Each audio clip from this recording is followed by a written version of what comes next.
You don't lose friends as you age. You stop needing them. Dorothy is 74 and lives in Portland. For 20 years, she met the same 3 friends every week. Coffee on Tuesdays, lunch on Thursdays, book club on Saturdays. Margaret, Susan, Helen. They were her family, or so she thought. But 2 years ago, Dorothy did something most people her age would never dare. She cut them all off, block, delete, done. People in her neighborhood whispered, "What happened to Dorothy?" "She's changed. She abandoned her friends." But here's what no one talks about. The people closest to you can be the ones draining you the most. Walking away isn't cruel, it's survival. Be careful with people. They smile to your face but judge you behind your back. Outwardly kind, inwardly jealous. Only 1% are truly good-hearted. Dorothy learned this the hard way. Today, I'll tell you what happened to Dorothy, how she walked away, and what her life looks like now, 2 years later. Hit that like button and drop a comment with your age. Let's begin. It started on a Tuesday morning. Dorothy drove to the cafe, the same cafe where she'd met her friends for 2 decades. She parked her car, took a deep breath, walked inside. Margaret was already there, sitting at their usual table by the window. Dorothy sat down, ordered her coffee, smiled. Margaret didn't smile back. She started talking immediately. "My daughter got divorced. Again." Dorothy had heard this before. 5 times, actually. But Margaret kept going. "I can't sleep at night. I lie awake thinking about her mistakes. How did I raise her like this? Where did I go wrong?" Dorothy nodded. She knew her role. Listen. Nod. Comfort. "I'm sure it's hard," Dorothy said gently. "Hard? You don't understand. You don't have a daughter who's been divorced 3 times. Dorothy felt the sting, but said nothing. 10 minutes later, Susan arrived. She sat down heavily, sighed. "At least you have a daughter," Susan said to Margaret. "My son won't even call me, and my daughter-in-law, she pretends I don't exist." Dorothy opened her mouth to speak, but Susan kept going. "Last week I called 5 times. 5 times. She didn't pick up once. And when I finally got through, she said she was busy. Busy? With what? Ignoring her mother-in-law?" Margaret jumped back in. "At least your son is married. My daughter can't keep a husband to save her life." The 2 of them went back and forth, comparing, complaining, competing over who had it worse. Dorothy sat there, silent. She sipped her coffee. She nodded when appropriate. She smiled when expected. But inside, she felt empty. No one asked how she was. No one noticed she hadn't spoken. No one cared. An hour passed. Then Helen arrived. She walked in wearing a new coat. Designer. Expensive. "Sorry I'm late," Helen said, though she didn't sound sorry at all. "I was at the spa. You know how it is." Dorothy didn't know. She hadn't been to a spa in years. Helen sat down and immediately started. "My grandson got accepted to Harvard. Can you believe it? Harvard. I always knew he was brilliant." Margaret forced a smile. "That's wonderful," Helen continued. "And we're planning a trip to Europe next month. Italy, France, Spain. It's our 4th trip this year." Susan's face tightened. "That sounds nice." Helen didn't notice, or didn't care. "You should travel more, Susan. It's good for the soul. Don't just sit at home waiting for your son to call." Susan's jaw clenched. Dorothy watched it all unfold. The passive aggression, the subtle digs, the toxic positivity masking deep resentment. This wasn't friendship. This was performance. 2 hours later, they finally left. Dorothy drove home in silence. She gripped the steering wheel tighter than usual. Her chest felt heavy. Her mind raced. Why do I keep doing this? When did it become so hard? When did I stop enjoying their company? She pulled into her driveway, sat in the car for a moment, stared at the dashboard. Then she went inside. Her husband Robert was in the living room reading the newspaper. "How was coffee?" he asked. Dorothy sat down slowly. Exhausting. Robert looked up. Then why do you keep going? Dorothy stared at the floor. I don't know. But deep down, she did know. She kept going because she thought she had to, because they'd been friends for 20 years, because walking away felt wrong, but staying felt worse. Robert set down his newspaper. You know, he said carefully, you don't owe anyone your energy. Dorothy looked at him. Even if you've known them for 20 years? She asked. Especially then, Robert said. Time doesn't make a friendship worth keeping. Peace does. That night, Dorothy lay in bed thinking. She replayed the conversation at the cafe, the dismissive comments, the lack of interest in her life, the constant negativity. She thought about all the times Margaret had dismissed her feelings, all the times Susan had monopolized every conversation, all the times Helen had made her feel small. She thought about how drained she felt after every meeting, how she dreaded the group texts, how she'd started making excuses to avoid them. Trust breaks in small moments, when they interrupt you and don't apologize, when they talk only about themselves and never ask about you, when they make you feel invisible in your own friendship. Dorothy's trust was already broken. She just hadn't admitted it yet. But something shifted that night. A quiet voice inside her said, "You deserve better than this." And for the first time, Dorothy listened. The next Saturday, Margaret sent a group text. Lunch next Thursday, the usual place. Dorothy stared at her phone.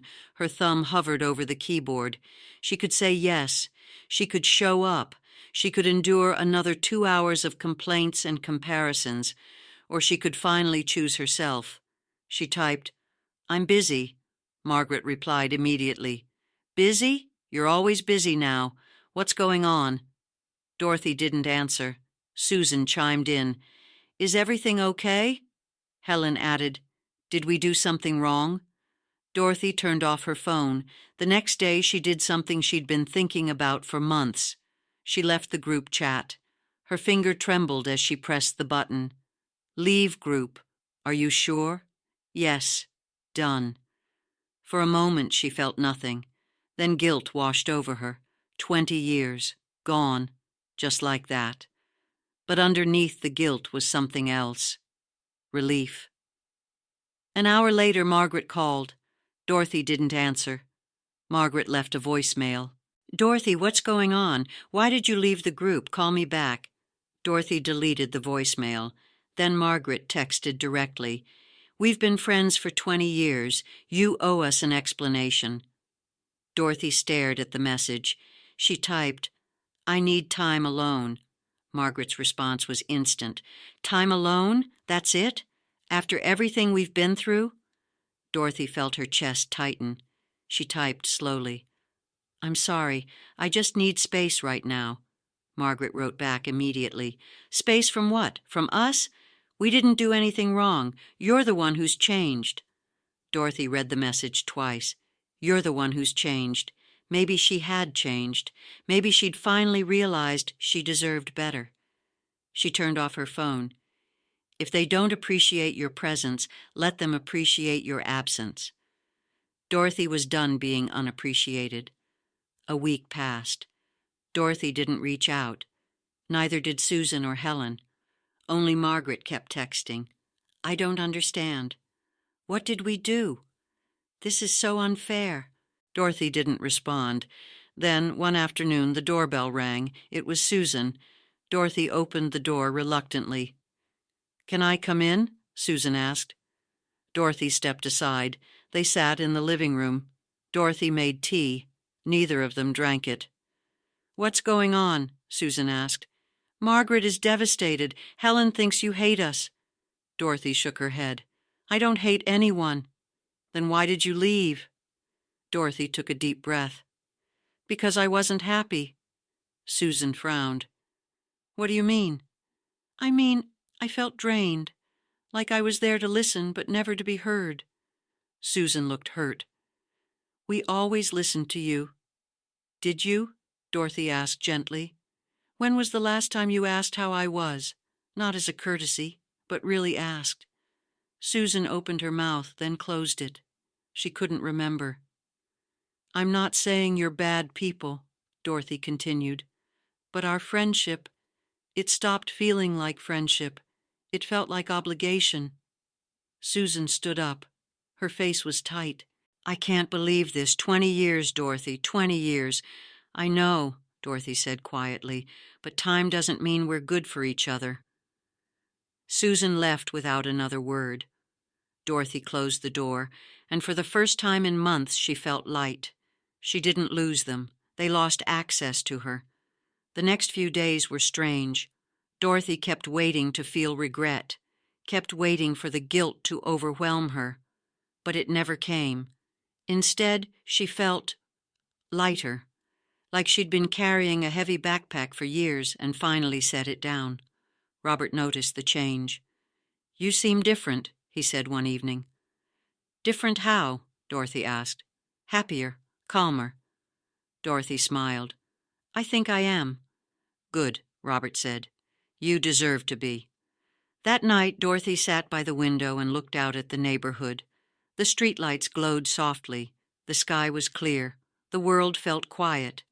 For the first time in 20 years, her Tuesday was free. No coffee date, no complaints, no comparisons, just space. And it felt good. The first month was strange.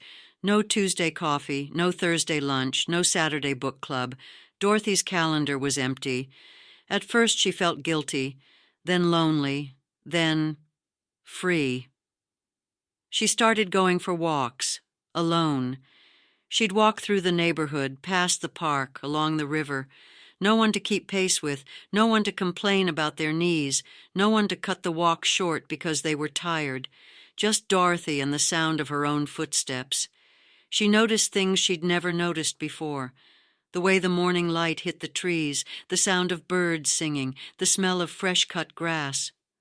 Walking alone wasn't lonely. It was peaceful. She started going to cafes, alone. She'd sit by the window with a book and a cup of coffee. No one to interrupt, no one to judge her reading choices, no one to dominate the conversation. Just peace. One afternoon, Dorothy was reading at her favorite cafe when a woman sat down at the next table. The woman was around Dorothy's age, maybe late 60s. She was alone, reading a book. Dorothy glanced over. The woman looked up and smiled. Good book? The woman asked. Dorothy smiled back. Getting there. You? Same. They went back to reading. A few minutes later, the woman spoke again. I come here every day, she said. It's my escape. Dorothy looked up. From what? The woman laughed softly. From people who drain me. Dorothy felt a jolt of recognition. I know exactly what you mean, she said. The woman smiled. I'm Barbara. Dorothy. They talked for an hour, not about complaints, not about grandchildren, not about who had it worse, just life, books they loved, places they'd been, things they wanted to try. It was the first real conversation Dorothy had had in years. Before they left, Barbara said, I go to a watercolor painting class at the community center, Tuesdays and Thursdays. You should come. Dorothy hesitated. I've never painted before. Neither had I, Barbara said, but it's peaceful, and the people are kind. Dorothy thought about it. Then she said yes. The following Tuesday, Dorothy walked into the community center. The art room was small, 6 easels, soft music playing, sunlight streaming through the windows. Barbara was already there. You came, she said, smiling. Dorothy smiled back. I almost didn't. I'm glad you did. The class started. The instructor, a woman in her 50s, walked them through the basics. How to hold the brush, how to mix colors, how to let the water flow. Dorothy's first attempt was a mess. The colors bled together. The shapes were uneven, but no one laughed, no one judged, no one compared. The instructor said, Beautiful start. Keep going. Dorothy kept going. By the end of the class, she'd finished a small landscape, a mountain, a sky, a hint of trees. It wasn't perfect, but it was hers. Barbara looked over. That's lovely. Dorothy felt a warmth in her chest she hadn't felt in years. Pride, not from validation, but from creation. Over the next few months, Dorothy went to class twice a week. She met other women, all in their 60s and 70s, all kind, all peaceful. They painted together, they laughed together, they shared tips and encouragement, but they didn't pry, they didn't gossip, they didn't drain, they just coexisted. One woman, Linda, shared that she'd also walked away from old friends. It was the hardest thing I ever did, Linda said, but also the best. Another woman, Carol, nodded. I spent 40 years with the same group. When I finally left, I felt like I could breathe again. Dorothy realized she wasn't alone. Thousands of women her age were making the same choice, choosing peace over history, choosing themselves over obligation. For the first time in years, Dorothy felt like herself. Your lifelong friend is yourself. Dorothy was finally becoming friends with herself again. 6 months after walking away, Dorothy saw Margaret at the grocery store. They locked eyes across the produce section. Margaret looked away immediately, grabbed her cart, walked to another aisle. Dorothy felt a pang of sadness, but not regret. She continued shopping, picked up tomatoes, lettuce, a loaf of bread. As she walked to the checkout, she passed Helen in the cereal aisle. Helen saw her, hesitated, then gave a tight smile. Dorothy. Helen. An awkward pause. How have you been? Helen asked. Good, Dorothy said honestly. Really good. Helen's smile faltered. That's nice. Another pause. Well, Helen said, take care. You too. Helen walked away quickly. Dorothy stood there for a moment. She didn't feel angry. She didn't feel guilty. She just felt neutral. These women weren't part of her life anymore, and that was okay. She checked out and drove home. Robert was in the garden. I saw Margaret and Helen today, Dorothy said. Robert looked up. How was it? Awkward, but okay. Do you regret it, walking away? Dorothy thought about it. No, she said. I don't. Robert smiled. Good. A year passed. Dorothy completed her 10th watercolor painting. She hung it in the hallway next to the others. Robert stood back and admired them. You've gotten really good, he said. Thanks, Dorothy said, smiling. Each painting represented a moment of calm, a moment of focus, a moment of self. She was 75 now. 1 year had passed since she'd walked away, and she'd never been happier. Dorothy and Barbara started taking day trips together. They drove to the coast, walked along the beach, painted the ocean. They drove to the mountains, hiked gentle trails, painted the trees. They didn't talk about their problems. They didn't complain. They didn't compare. They just enjoyed the moment. One afternoon, sitting on a bench overlooking the Columbia River, Barbara said something that stuck with Dorothy. You know what I realized? Barbara said. What? Old age is a time to organize your life, to let go of what no longer serves you. Dorothy nodded. I'm learning that. Most people hold on out of guilt, Barbara continued, but guilt isn't a good reason to stay.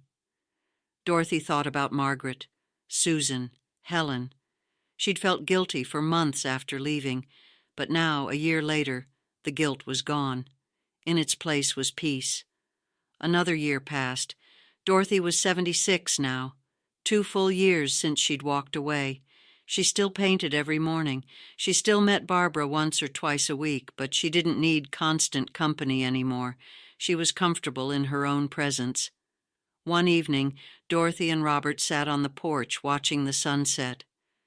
Do you ever think about them? Robert asked. Sometimes, Dorothy admitted, but I don't miss them. What do you miss? Robert asked. Dorothy thought about it. I miss the idea of them, she said, the idea of lifelong friendship, but the reality, I don't miss that at all." Robert nodded. "That makes sense." They sat in comfortable silence. The sky turned orange, then pink, then deep purple. Dorothy felt content, not because she had everything, but because she'd let go of what was weighing her down. In a world where marriages end and parents grow distant from children, being alone in old age is nothing to be sad about. Dorothy understood now. This wasn't loneliness. This was freedom. Today, Dorothy is 76. She still paints every morning. She still meets Barbara once or twice a week for coffee. But she doesn't need constant company. She doesn't need validation. She doesn't need to prove anything to anyone. Dorothy learned 3 things. First, old friends aren't always good friends. Comfort matters more than history. 20 years doesn't mean anything if those years were filled with resentment, comparison, and negativity. A friendship should add to your life, not drain it. Second, old age is a time to organize your life, to let go of what no longer serves you. You don't have endless energy anymore. You don't have unlimited time. Spend both on people who lift you up, not tear you down.